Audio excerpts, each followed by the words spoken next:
Hey guys, we're back, and as you can see, I've been joined by a guest, a very familiar guest, and we've been talking about how the American left does not use the Scandinavian model.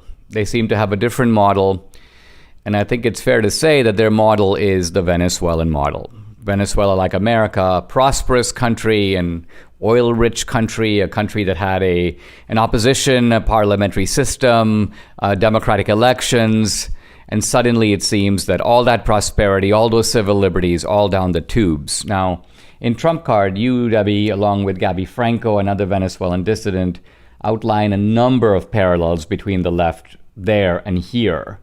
We want to focus on a couple that are relevant to today, particularly relevant. Now, the Biden administration has started going after fossil fuels. They've already canceled contracts, stopped the Keystone Pipeline. They're moving against fossil fuels, presumably in the name of climate change. Now, is it fair to say that that was sort of pioneered by Hugo Chavez in Venezuela? And second, isn't it interesting that all of this is not just an American phenomenon, it's kind of a global phenomenon? Well, let me read you something from the Council on Foreign Relations, and this is the rise and fall of the petrostate. So Venezuela, of course, is called the petrostate because their economy was mainly fossil fuels. And it says, analysts anticipate that a global shift from fossil fuel energy to renewables like solar and wind will force petrostates to diversify their economies. So Venezuela tried to do this using hydro energy. But when there were horrific droughts in Venezuela, it was very difficult to do because obviously there was no water. And so there were rolling blackouts on a consistent basis. People couldn't use their electricity because there was none, right? So this is something that I don't even think that they realize when they talk about diversifying their energy. If you rely on water and you have no water, then it's a disaster. And fossil fuels are always tried and true, right? They always work. So unfortunately, I feel and fear that if we go that route, we're going to regret it. And that is one of the things that the left loves to do is the attack on fossil fuels. I don't even understand why. Now, with Hugo Chavez, obviously, Hugo Chavez didn't know if the earth is getting hotter or colder. He didn't study any climate data. What do you think for someone like that, who obviously wanted to establish an iron grip on Venezuelan society, would you say that the climate change issue was a pretext, a kind of way to achieve things that he wouldn't otherwise be able to do? It very well could be. This is, like I said, this is something that even, the Council on Foreign Relations talks about. And in fact, they talk about the fact that even Venezuela joined the Paris Agreement. And it's a binding treaty that requires a state to make specific commitments to mitigate climate change. So this is why they were so excited when Trump left office and Biden decided to do this again. So I think it's a complete takeover of the world and in a way that demonizes capitalism. And I think that they do it through climate change. Venezuela was one of those actors. So they're warning about this apocalypse. And in order to avert the apocalypse, an apocalypse that's evident to nobody, in fact, the climate is pretty much the same as it was when you and I were 5. But nevertheless, to avert this predicted apocalypse, we're supposed to cede all this authority to government. Very similar to COVID, right? In other words, in both cases, a crisis, real or imagined, but a justification for a much greater government control and squeezing the capitalist economy and targeting fossil fuels. Exactly. That is exactly right. Okay. Yeah. And we talked about fossil fuels. Let's turn to something else. And that is the fact that I said in a recent interview, I was talking to John Solomon recently on his podcast, I'm not sure that in America we are still living in a free country. It seems like a startling thing for me, an immigrant, to say. And I'm not saying we're the most unfree country in the world, but we always are used to being the most free country in the world.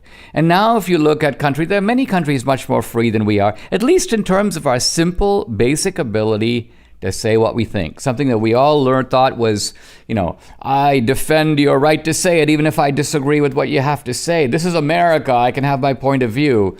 All those things have been rendered obsolete. We're not living in that America anymore. Did Venezuela pave the way even there? Yes, absolutely. This woman, her name is Maria Corrina Machado. She was a very influential politician on the opposition, not the socialists, in Venezuela. And she was ahead of the times when it came to fighting voter fraud in Venezuela.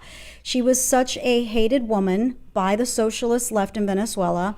They went after her. They made up all kinds of excuses to go after her. They even claimed that she was behind a assassination attempt on both Hugo Chavez and Maduro. I mean, they just piled it on. And about 5 years ago, they issued a decree that basically made it illegal for her to run again in any position in the government. Why? Simply because she was a critic of the government. And for no other reason. Isn't that interesting that now with Trump, they're trying, Exactly. they can't do it with impeachment. They want the 14th Amendment. They want to pass a law. All kinds of ruses to prevent this man from putting himself in front of the voters. Exactly. You think they'd be like, let's convince the voters that Trump is bad and they won't vote for him. But that's not their approach. Right. No, it's the same approach. It's why give them an opportunity to run again? They don't want any kind of resistance. And so that is why they demonized her. That is why they decided to bar her from public office. And so it's a very, very close parallel. And this is what they do to everyone that defames Nicolás Maduro. In fact, in 2017, they passed a law. It's called Venezuelans' Law Against Hate.